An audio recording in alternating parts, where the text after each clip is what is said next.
পাগলা তিতা মিডা বোঝে না, পাগলারে মাজারে নিও না, জাগা জাগা বোঝে না, পাগলারে মাজারে নিও না।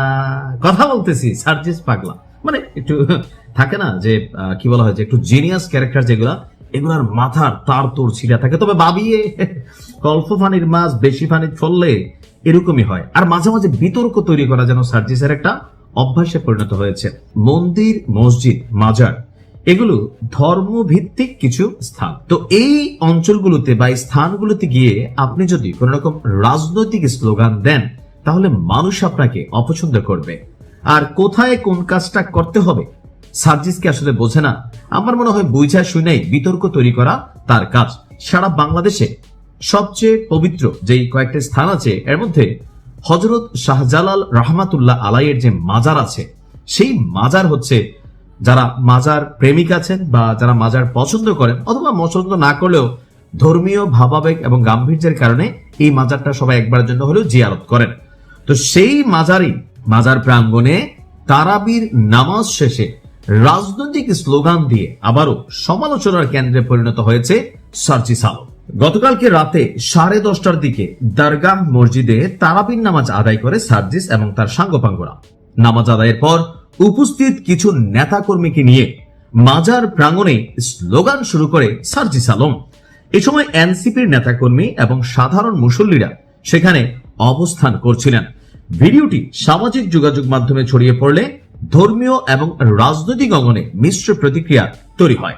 সার্জিস আলম বলছিল, ইনকিলাব ইনকিলাব, জিন্দাবাদ জিন্দাবাদ। তারপরে আবার মানল জামাতের এটা, যদি এটা ধর্মীয় স্লোগান, নারায়ে তাকবীর, আল্লাহু আকবার। তারপর বলছে দিল্লি না ঢাকা, ঢাকা ঢাকা। তারপর বলছে পাকিস্তানি ডায়লগ আবার, আজাদি না গোলামি, আজাদি আজাদি, দালালি না রাজপথ, রাজপথ রাজপথ।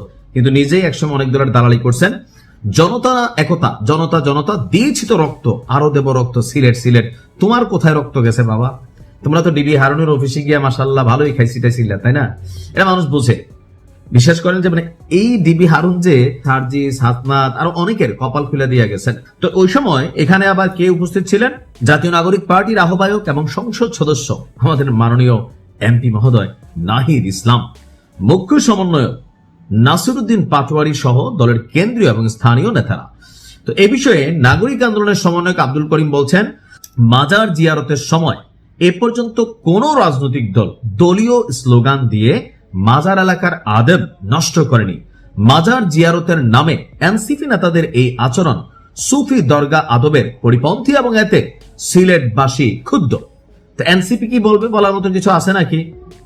কিছুই নাই। আসলে মাঝে মাঝে দেশের মধ্যে একটা অস্থিতিশীল পরিবেশ তৈরি অথবা অহেতুক একটা বিষয়কে নিয়ে বিতর্কে জড়ানো, এটি মনে সার্জিস সহ নাসুর পাটোয়ারি সহ কয়েকজনের অভ্যাসে পরিণত হয়েছে।